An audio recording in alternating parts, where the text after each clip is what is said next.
Hola, ¿qué tal? Bienvenidos y bienvenidas a estos directos de los miércoles de Libres Pensadores y Pensadoras Conscientes, en el cual hablaremos este miércoles en esta edición de la segunda parte de hipnosis que hicimos el miércoles pasado. Mientras esperamos a la gente que se vaya sumando. Noemí, ¿qué tal? Eduardo también, desde Suiza. Vamos a ir esperando que se vaya sumando la gente a medida que vamos hablando. Como decía, agradecer a todos y a todas que estuvieron el miércoles pasado. También enviaron mensajes, como digo siempre, algunas preguntas relacionadas a la hipnosis. Vimos algunos conceptos importantes de lo que es la hipnosis, conceptos básicos, y hoy quería profundizar con Horacio Ruiz, que es hipnoterapeuta.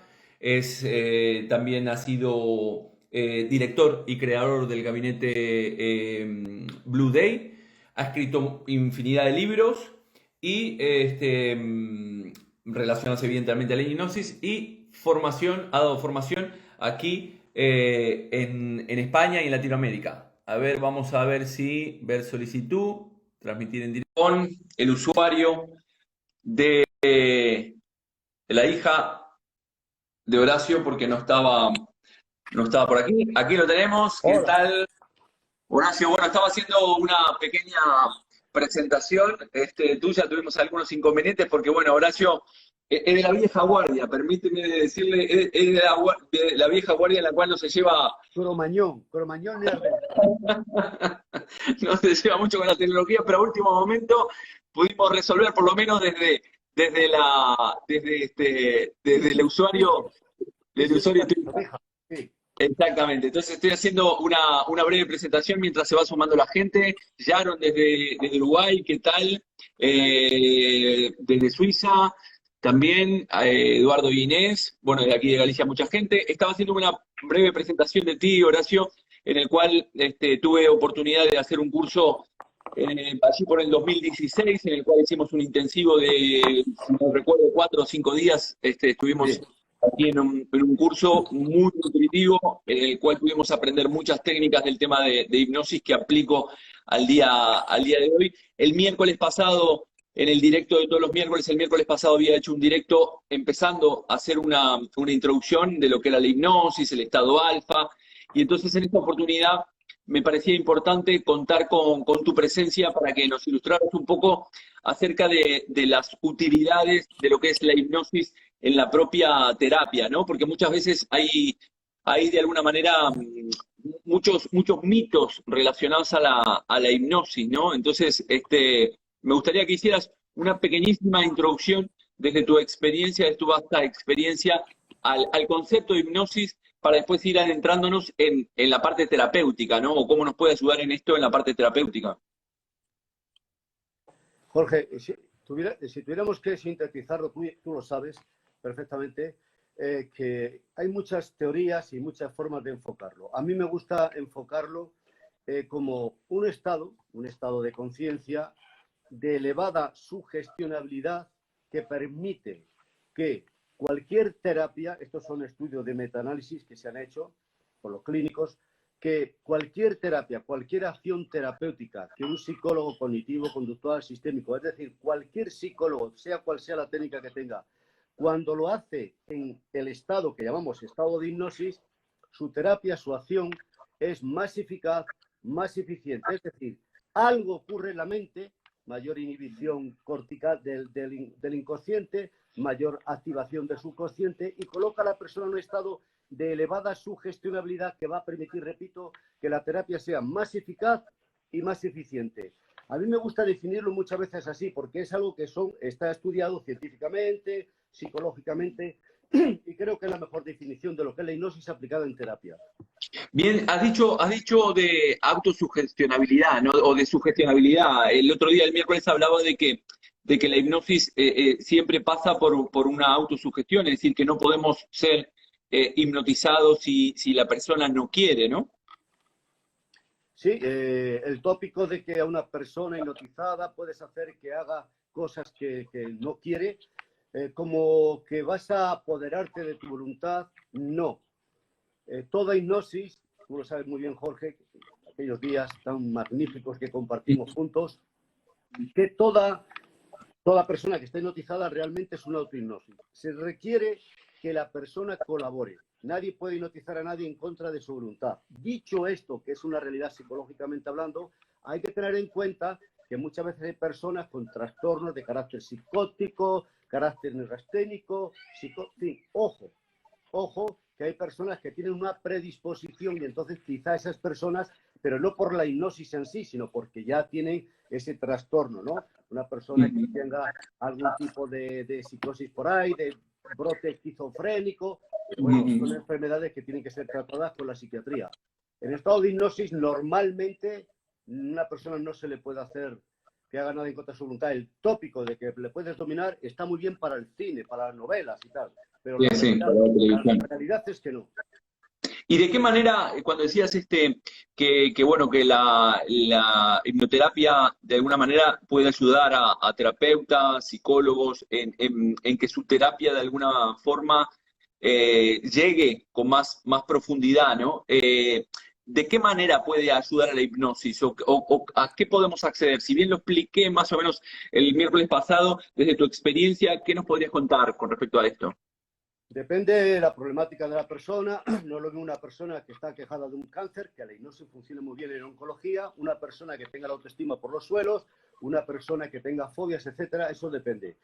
Lo que sí se sabe, incluso científicamente, es que el poder de cambiar, el poder de la sugestión, el poder de la imaginación, el poder de actuar con imágenes mentales para actuar directamente sobre el sistema inmune, la psiconeuroinmunología, tú sabes, Jorge, que la psiconeuroinmunología es la parte de la medicina que tiene en cuenta en toda enfermedad el problema mental, o sea, la parte mental, ¿no? En toda enfermedad. La psiconeuroinmunología ha demostrado que cualquier cosa que seamos capaces de pensar, y puesto que pensamos en imágenes, y puesto que las imágenes están cargadas de una fuerte carga energética, va a actuar directamente sobre el sistema inmune.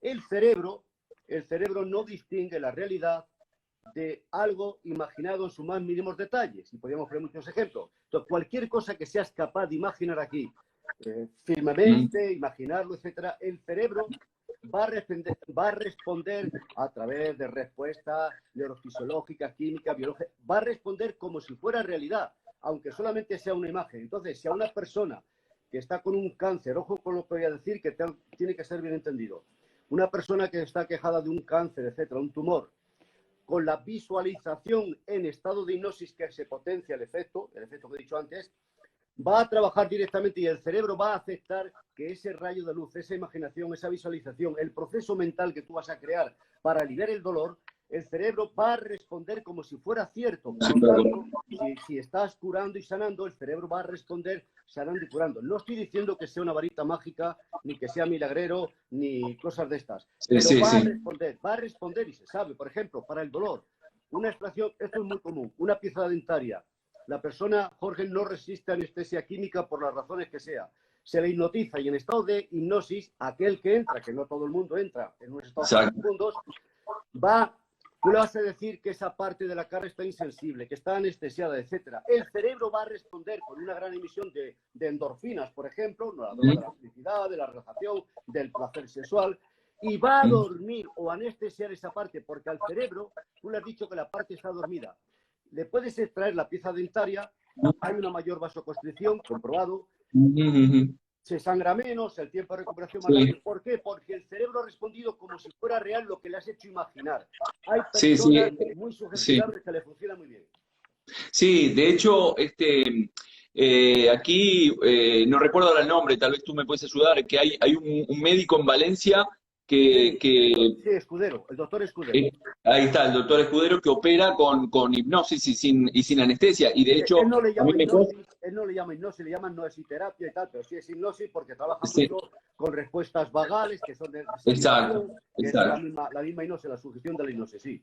Y de hecho yo me consta porque esto que está comentando Horacio de dormir una parte del cuerpo, la habíamos hecho con el tema de la aguja, ¿no? De clavar una aguja a alguien, sí, y que no lo notara, ¿no? Entonces, claro.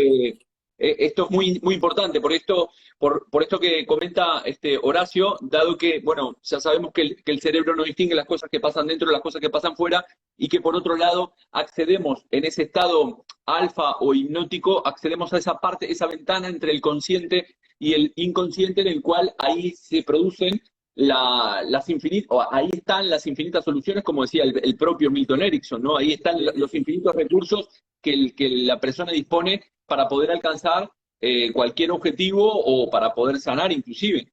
Sí, sí. Bueno, Erickson preconizaba mucho algo que todos los grandes de la psicología, de la meditación, ya culturas antiguas como el yoga, la meditación zen, han estudiado con aparatos muy sofisticados que estudia hoy en día la moderna neurociencia, resonancia magnética funcional, la doctora Helen Cranford de la Universidad de Virginia en Estados Unidos. Han investigado qué es lo que pasa en el cerebro. Hay ciertas áreas que se encienden del cerebro, hay ciertas áreas del cerebro que se apagan, como ya dice coloquialmente, y es un estudio del correlato fisiológico que hay entre estados de hipnosis, de sugestión, etcétera, y áreas del cerebro implicadas. Entonces, cuando la persona está hipnotizada y se le hace visualizar un paisaje, lo que sea, y el cerebro va a responder como si estuviera en el paisaje, lo que ve, lo que huele, se sabe que hay una mayor polarización de las áreas del cerebro derecho, imaginación, creatividad, el cerebro que es el soporte anatomofisiológico del inconsciente, el cerebro que está activo cuando soñamos en la fase REM, inhibición cortical, activación subcortical. Hay una inhibición del córtex, que sería la parte consciente, una activación del subcórtex, que sería el inconsciente, hay una mayor implicación de la zona del tálamo, hipotálamo, sistema límbico, sistema de las emociones, y entonces todo eso, toda esa actividad bioeléctrica del cerebro se utiliza al servicio de una visualización, lo que sea, ya eso sí se dirige conscientemente, pero quien va a realizar esas funciones, además a nivel fisiológico, etcétera, es el cerebro derecho. Esa es la aplicación científica, porque se polariza, hay una mayor actividad de ondas alfa y zeta que tú estás comentando. Exacto. El cerebro no está en esta hiperactividad del pensamiento fraccionado de tanto estrés. Es una mente muy calmada, cerebro derecho, repito, imaginación, y está todo el cerebro implicado hacia la consecución de un objetivo. Y puesto que no distingue, no hay una parte que ofrezca resistencia, pues porque todo lo que le estás haciendo, que vea, que imagine, es positivo de sanar y curar, produce un gran efecto. Pero no estamos hablando de varitas mágicas que curamos un cáncer solamente con esto, pero sí que hay unos grandes beneficios que se han realizado, se siguen realizando en el Monte Sinai de Estados Unidos, uno de los mejores hospitales oncológicos del mundo, llevan mucho tiempo trabajando con hipnosis y tal, porque hay toda una respuesta, hay una revolución de las áreas del cerebro. No es la parte racional analítica, sino la parte de la imaginación, la creatividad, la intuición, la que se activa y se dan respuestas talámicas. Esto lo decía uno de los grandes de la hipnosis, el doctor William Kroger, en los años 60-70, también de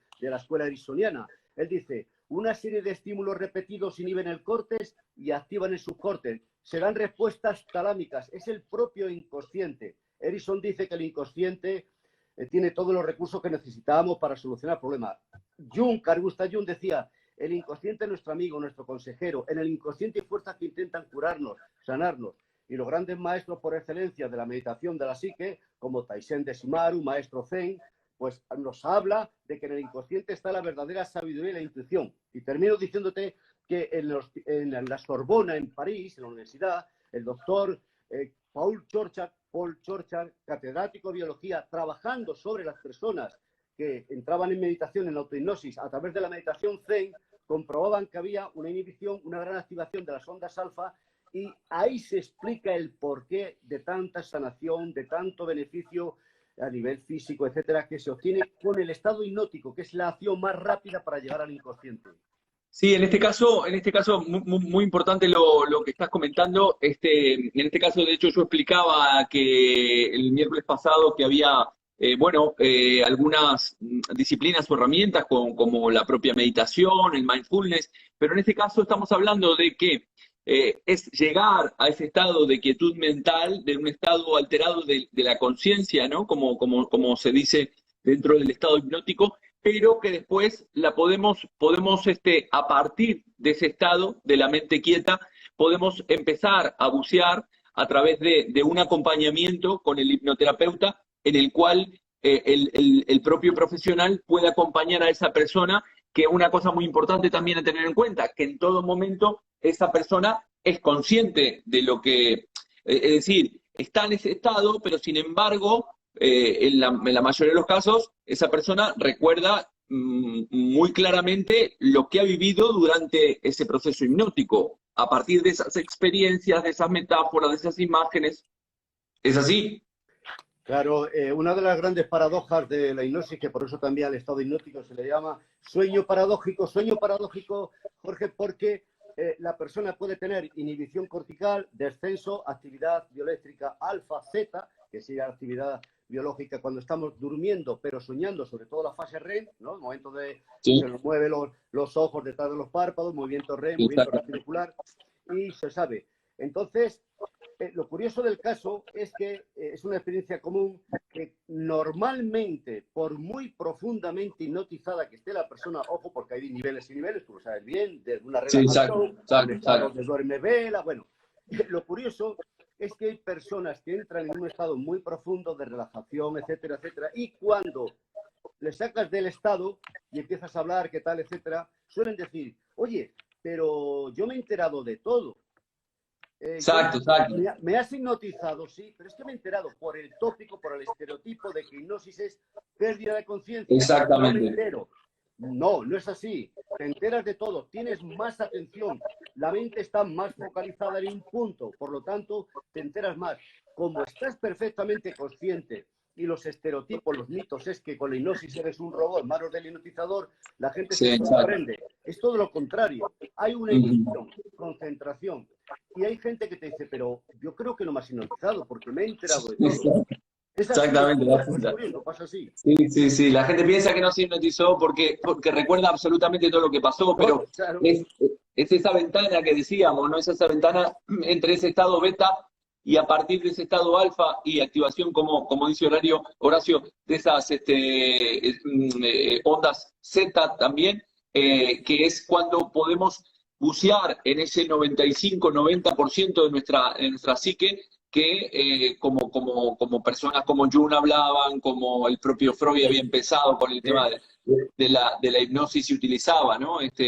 Hacía poco había visto una serie que aparecía en Netflix que se llamaba Freud, ¿no? Y el tipo hablaba de cómo utilizaba, empezaba a utilizar esos conceptos de estados alterados de conciencia y metafóricos para entrar en ese gran descubrimiento que había hecho él, que era el inconsciente, ¿no? De que ahí es donde está esa respuesta a todos nuestros problemas. Como decimos en psicosomática, esta frase la había dicho la semana pasada, decimos en psicosomática que enfermamos inconscientemente y sanamos tomando conciencia, pero ese sanar de tomar conciencia conlleva a traer desde ese inconsciente la solución a ese problema que también, curiosamente, también reside en el inconsciente, ¿no? Entonces, una vez que tomamos conciencia de esas imágenes, de esa posible solución, de esa opción que antes no habíamos visto, porque recordemos que, como también bien dice Horacio, el cerebro derecho es el hemisferio creativo, es el hemisferio emocional y está muy relacionado con el inconsciente, es ahí cuando la persona puede encontrar una solución donde antes no la tenía, ¿no? En tu caso, ¿cuáles son las cosas más curiosas que has podido ver dentro del mundo de la hipnosis? bueno, en 42 años que llevo tratando de estudiar e investigar la psicología en general y un poco menos, pero también más o menos por el mismo tiempo la hipnosis, ¿no? Después de pasar por muchas escuelas, mi fuente muy ecléctica, desde yoga, de meditación zen, gnosticismo, esoterismo, chamanismo en México, con el peyote, en fin, he utilizado todo lo que he podido formándome en 42 años. He tenido muchas experiencias. Una experiencia muy curiosa fue, una de las últimas que tuve fue un señor que venía, porque según él, y para mí psicológicamente real, estaba posicionado por un montón de diablos. Había estado en una conferencia pública de un personaje muy conocido por ahí, de una moderna técnica que tú también la conoces muy bien. ¿Te acuerdas que me regalaste unas cositas y tal? Y, Sí. y entonces este hombre, este maestro, pues parece ser que en un momento de arrebato pues dijo, y a partir de ahora expulso a todos los demonios, a todos los diablos que están en vuestros cuerpos. A lo mejor lo dijo en forma de broma. Bueno, la cosa es que dio así, le dio un arrebato así medio místico y de estos, y dijo que todos los diablos de 300 o 400 personas que había en el auditorio iban a salir por una puerta. Y este pobre hombre, estaba en la puerta y dice que se los tragó todos los diablos. Porque esto es curioso. Me viene a la consulta y me dice, tengo cientos de demonios que me han posesionado. Tú imagínate, y estaba totalmente convencido. Aparte de esta paranoia, razonaba, pensaba, estábamos manteniendo una conversación normal, pero de repente se le quedaban los ojos así que medio odiosos y decía, estoy posesionado, y cambiaba la voz y todo. Bueno, yo lo que hice, Jorge, es creerle, porque como decía Jung, tan real es un ladrón como un fantasma para el hombre que tema a ambos. Si él cree que está posesionado, psicológicamente está posesionado. Y entonces le hice una hipnosis, que ya estaba en hipnosis él, y le hice que tomara contacto con todos y cada uno de los demonios, que le hiciera preguntas, etcétera, tratando de dialogar con ellos para que abandonaran su cuerpo. Había algunos muy tercos que decían que querían su energía. Era curioso, ¿no? El tipo estaba ahí. Sí, bueno, cambiaba la voz y tal. Y digo, ¿cómo te llamas? Por ejemplo, Belcebú y tal, ¿no? Una cosa de verdad. Sí. Bueno, pues háblale. Esto es muy serio porque si yo le digo que no, hombre, no le voy a decir, no, que tú estás en una paranoia, que tú estás loco. No, pues muy bien. Pregúntale a ese diablo, pregúntale a ese Belcebú, pregúntale a quien sea, que quiere, que busca, que te abandone, que se vaya, que le agradeces que esté ahí. Es muy curioso la cantidad de elementos de carácter psicológico, la paranoia, la fantasía, en personas que por otro lado son personas normales, que razonan, pero están posesionados. Entonces es el estado de hipnosis, trabajar con eso.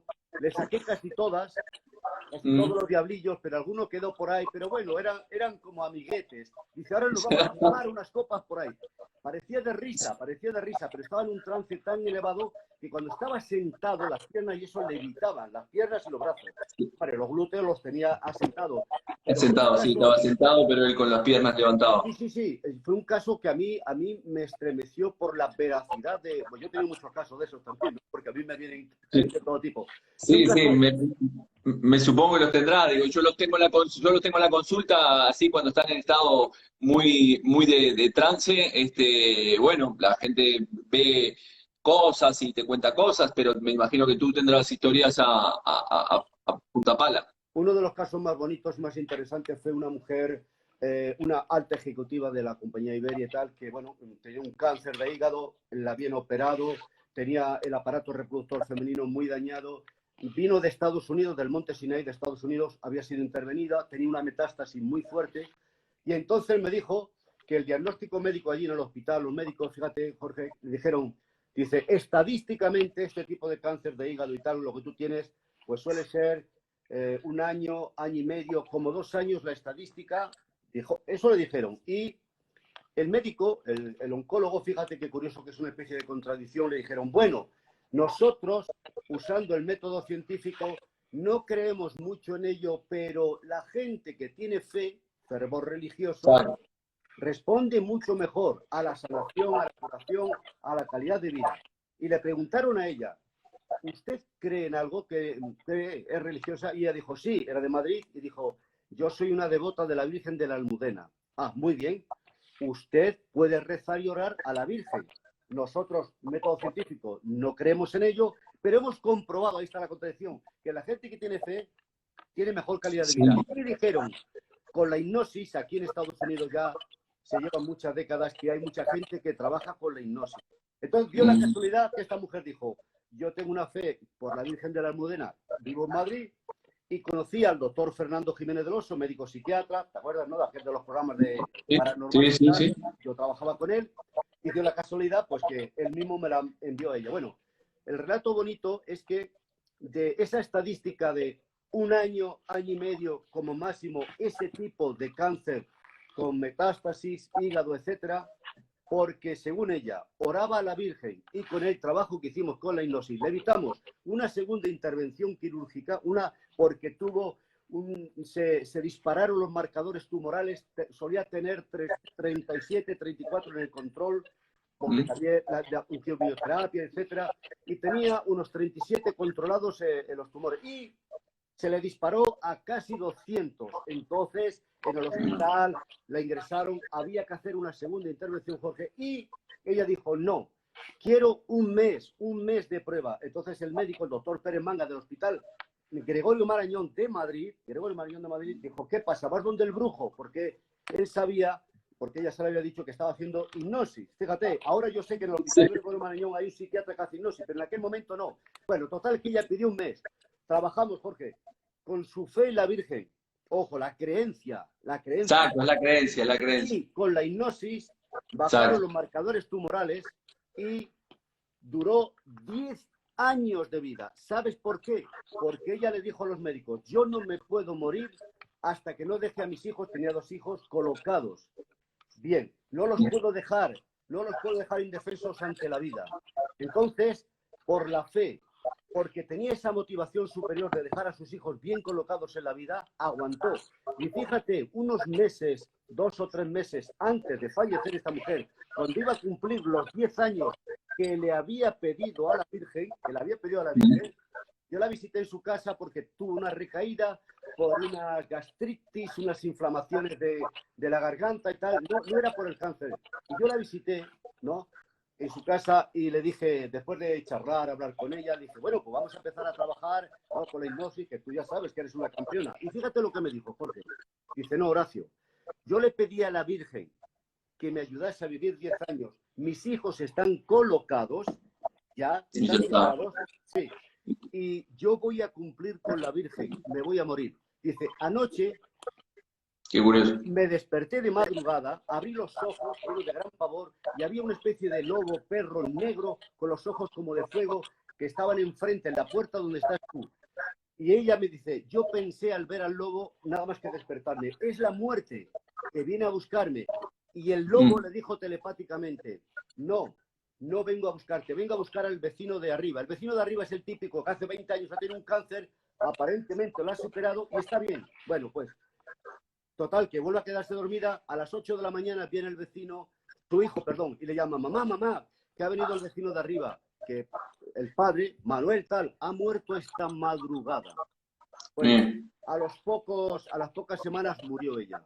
Pero fíjate el poder de la mente, de la el poder de la mente, el poder de las creencias, y es lo que decimos, ¿no? Inclusive con la propia hipnosis, no solamente podemos cambiar esas creencias, sino que también podemos depositar en esos estados alterados de conciencia, podemos depositar en la mente de la persona determinadas creencias, determinados pensamientos, determinadas imágenes que están relacionadas también con las propias creencias como bien dice, ¿no? Con las propias creencias del individuo, y es al final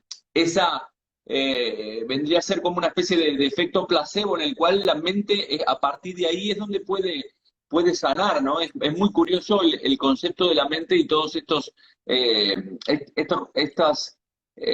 cosas que se producen dentro de la propia hipnosis, que están comprobadas ahora, se están comprobando científicamente a través de la neurociencia, ¿no? Y cómo esos estados alterados de conciencia nos permiten cambiar o intercambiar información en mi propia caja, como decía el propio Freud, ¿no? Entonces, aquí es donde, cuando muchas veces cuando uno lo cuenta, parece un poco sacado así de la nada, ¿no? Pero sin embargo, cuando uno lo ve en la consulta y ve los cambios tan profundos que se producen en la persona a la hora de trabajar con diferentes tipos de técnicas hipnóticas, nos permiten al final corroborar algo que ya está corroborado, pero que sí, evidentemente la hipnosis en la terapia funciona, y me consta que cada vez más profesionales de la psiquiatría y de la psicología abordan este tipo de temática en sus propias consultas, ¿no? En la PNL nosotros lo utilizamos muchísimo porque uno de los que se ha modelado ha sido Milton Erickson, ¿no? Dentro de la PNL. Ya también Richard Bandler decía, como decías tú, ¿no? Que él contaban que en el libro Transfórmate, que hablaba de los conceptos de la hipnosis ericksoniana, que decía que iban a los hospitales psiquiátricos y le seguían un poco esa locura, compartían ese mapa mental del paciente psiquiátrico para luego, a partir de un lenguaje ericksoniano, poder ir sacando a esa persona de esos estados que estaba por los cuales estaba en el hospital. Entonces creo que la terapia es muy importante utilizar este tipo de técnicas que nos permiten sanar en todo sentido, ¿no? Sí, tú has hablado de las creencias. Realmente el ser humano somos lo que creemos, lo que pensamos. Eso ya lo decía hasta el Buda, ¿no? Pensamos, sentimos y actuamos consecuentemente. Cuando tu forma de pensar y sentir, como dice la PNL, no te lleva por el buen camino o no te lleva a obtener lo que tú esperas, pues cambia tus creencias, cambia tu forma. ¿Por qué? Porque la creencia es la que va a actuar sobre tu sistema nervioso, tu sistema glandular, todo el proceso, tú vas a seguir esa dirección.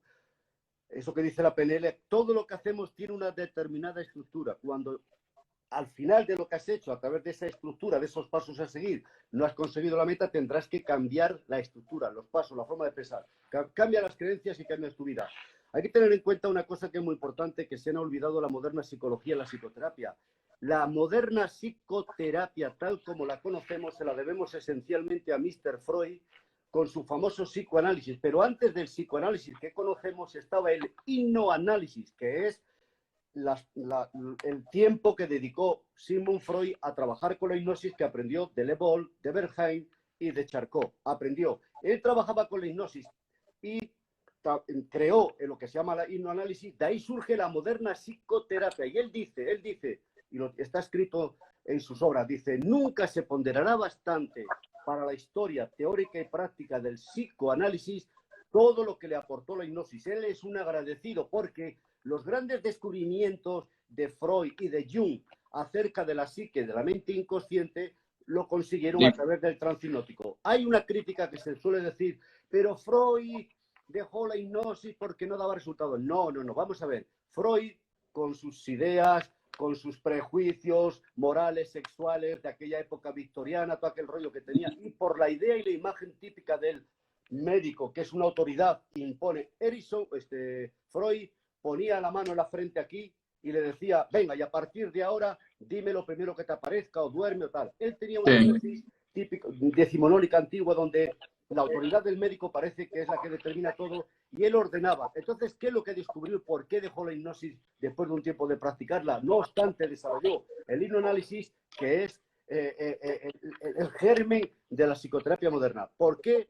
Porque él, con esa autoridad, durante un tiempo conseguía que las personas que él sugestionaba para, por decirlo de una manera, dejaran el tabaco o lo que sea, sobre todo tuvo muchos problemas con las mujeres porque él trabajaba con muchas mujeres aquejadas de lo que entonces se llamaba crisis histéricas, tenía una problemática sexual por la represión, por aquella época victoriana llena de códigos morales, tabúes del sexo. Freud tenía unos conflictos de sexualidad tremendos. Gran parte del psicoanálisis freudiano es el propio psicoanálisis que él hizo. Sí. ¿Qué comprobó? Con las crisis histéricas, todo, que los efectos de su gestión, de liberarse de un trauma, de lo que sea, duraban un tiempo, pero que luego volvían. ¿Por qué? Porque él no hacía un trabajo al principio a fondo, él no trabajaba con la resistencia, etcétera. Y por eso estaba investigando, ¿no? Investigaba mucho. Claro, y entonces, ¿qué es lo que pasa? Pues que fue mucho más fácil para él desarrollar lo que se llama el psicoanálisis, pero aún así él reconoce, y la historia demuestra en el campo de la psicología, la moderna psicoterapia se la debemos al hipnoanálisis, y el hipnoanálisis y el psicoanálisis es el resultado final de las investigaciones que hizo Freud en aquella época. Pero no quiere decir que no funcione, lo que pasa es que hay que cambiar la estrategia. Totalmente opuesto tenemos a Erickson. Erickson no es autoritario, al contrario, trabajando las metáforas, las sugestiones indirectas, etcétera, etcétera, revoluciona a la persona, hace que trabaje con su hemisferio derecho, que dentro de su inconsciente, tú lo acabas de decir, está el problema, dentro del inconsciente está la solución, pero no es una hipnosis autoritaria, al contrario, es permisiva. Exacto, acompaña a la persona. De hecho, el otro día escuchaba, ¿no?, que en del psicoanálisis, Freud sigue siendo hoy en día, en la época en la cual había desarrollado todo lo que era el psicoanálisis, hoy en día sigue siendo una de las personas que más libros de psicoterapia sigue vendiendo en el mundo entero, ¿no? Entonces, es increíble cómo en aquella época ya utilizaba estas técnicas que hoy en día las tenemos más perfeccionadas, más limadas, más después con el propio Erickson, ¿no? Ya hay mucha investigación que nos permite ahondar mucho más en este concepto de la hipnosis. Dentro de los libros, te iba a preguntar, dentro de los libros que tú has escrito, ¿cuál consideras que el que más te ha gustado o el que más puede, puede gustar a la gente? Bueno, yo como soy el padre de todos, tengo que querer a mis hijos iguales. Tengo que decir también que todos los libros que he escrito, yo lo que he hecho es modelar a otros, a los grandes maestros. Yo no me he inventado nada. Eso le da autoridad a esos libros, pues que es el compendio de una investigación de 42 años, ¿no? De todos los grandes de la psicología. Hay un libro que es muy interesante que se llama Conversaciones, 3 años de conversación, entre la editorial Tinta Mala, que es un poco mi pensamiento acerca de un montón de tópicos y cosas de la hipnosis. Es como si entrara en mi mente mis pensamientos acerca de lo que y luego el último que he escrito, que es Protocolos de Hipnosis y PNL, pues como es el resumen, y repito, que he modelado Sí. todo lo que he podido, he oído en todas las fuentes, ya va claro que no es creación mía. Alguien me puede decir, ¿qué has hecho? Copiar. No, es mi propia creación basándome en los modelos. He copiado, he modelado los primeros, a lo mejor es. ¿Y qué otro mérito tiene esto? ¿Sí tiene algún mérito? Digo, sí, que todo lo he pasado por el crisol de mi experiencia. Nunca jamás, cuando enseño una técnica o algo, o escribo un libro, es algo que yo no he experimentado. Yo me he puesto a mí una orden, ¿no? En mi propio código deontológico, como queramos llamarle. Todo lo que enseño, todo lo que digo, sobre todo lo que he escrito, que va a quedar en testimonio, es porque lo he vivido conmigo, con mis pacientes, pero sobre todo conmigo. Porque yo pienso, Jorge, tú me lo has comentado alguna vez, nadie puede llevar a nadie por un camino que no ha transitado el primero. Yo no puedo enseñar Exacto, a nadar a alguien claro. porque no sé nadar. Entonces, hay que predicar con el ejemplo, y tú lo sabes muy bien. Entonces, eso te da valor, te da fuerza. Aprendes bien la técnica, etcétera. Como decía Jung, aprenda todas las técnicas, aprenda todos los sistemas, pero cuando estés frente a un cliente, es una Sí, relación de alma a alma. total, total, total. Y, exacto, y hablamos siempre en psicosomática que sanamos el alma de la persona, ¿no? Bueno, para ir terminando, como todos los miércoles, estos vídeos duran aproximadamente 40 minutos. Va a quedar en el Instagram, que me consta que hay gente que de repente no lo puede ver a esta hora, pero sí después se los ve y en su casa, más tranquilos y tranquilas. Así que si alguna persona que está por allí, de la que está ahora en directo, quiere hacer alguna pregunta sobre esto que hemos estado hablando, de la hipnosis, alguna consulta que tengan sobre el concepto de la hipnosis, de cómo aplicarla o dónde puede acudir a un profesional o qué tipo de profesional buscar, etcétera, etcétera, la pueden hacer. Nos quedan unos minutitos, 2, 3 minutos para ir haciendo alguna pregunta. Y si no, mientras tanto, me voy a ir despidiendo de ti también, Horacio. Ha sido un gusto compartir este directo contigo. Ya te digo, con ganas de verte nuevamente desde ese 2016, en el cual hicimos este curso de hipnosis aquí en Galicia. Sé que no se te dan bien las redes sociales, por eso te agradezco igual de todas formas enormemente que hayas Algún estado defecto aquí. tengo que tener. Ya estaba cansado de ser perfecto. No, no, no. Y el libro de protocolo con PNL, lo he leído y me parece, como bien dices, ¿no? Al final es un compendio, es como muchos autores, ¿no? Muchos autores no inventan nada, simplemente son investigadores y la experiencia, como siempre digo, la experiencia es un grado. Para mí el tema de la experiencia es muy importante. Uno puede escribir cosas, pero si no tiene la experiencia, no sirve para nada, ¿no? Desde mi punto de vista. Sí, Por lo sí. tanto, es muy gratificante leerte y tener todo en ese libro, todo en ese compendio aquí. Supongo que ahora no estarás haciendo por Latinoamérica, estás por aquí con toda esta movida, ¿no? Bueno, has estado por Tenía México. pendiente yo fui a Uruguay y creamos allí casi el inicio de una escuela y luego, bueno, teníamos otro proyecto volver, pero con esto tenía un viaje a México, tenía un viaje a Ecuador, tenía un viaje a Argentina, tenía un viaje a Miami, Perú y todo está suspendido. Pero a partir del 16 de enero de este año, probablemente, sobre todo a través de Perú, vamos a iniciar el curso intensivo, el que tuve el placer y el honor de compartir contigo ahí en Vigo cuando tú me invitaste amablemente. Ese curso ya ampliado a 120 horas ya tiene actualmente una certificación de una universidad, la Universidad Autónoma del Pacífico en México, ha certificado el curso, tiene validez académica universitaria. Para mí es un motivo de perdóname la expresión, de orgullo y satisfacción, porque ya una universidad ha reconocido, también tiene certificado de interés sanitario el curso, tiene interés sanitario por el Departamento de Salud del Gobierno de Navarra en España. Es decir, que quiero decir que hay un reconocimiento, ¿no?, del Departamento de Salud, una universidad. Quiero decir que es el fruto de 40 y tantos años de trabajo, de aprender de los grandes, practicar con mucha gente y que, bueno, pues que la gente sepa que ya por lo menos es un curso que tiene una certificación universitaria, que eso yo creo que es un poquito para tomarlo en serio, ¿no? Sí, sí, totalmente. Bueno, Horacio, ha sido un gusto tenerte aquí en estos directos de los miércoles de Libres Pensadores y Pensadoras Conscientes. Así que bueno, espero tenerte en breve, a ver si la vida nos lleva por los mismos derroteros y tenerte por aquí en alguna formación para el 2021. Te mando un fuerte abrazo y gracias por tu tiempo. Muchas gracias a ti por la amabilidad. Muchísimas Chao, gracias, chao. Jorge. Chao, Cuídate, chao. amigo. Cuídate, amigo, que nos Chao, vemos. chao. Chao. Hasta luego. Hasta luego.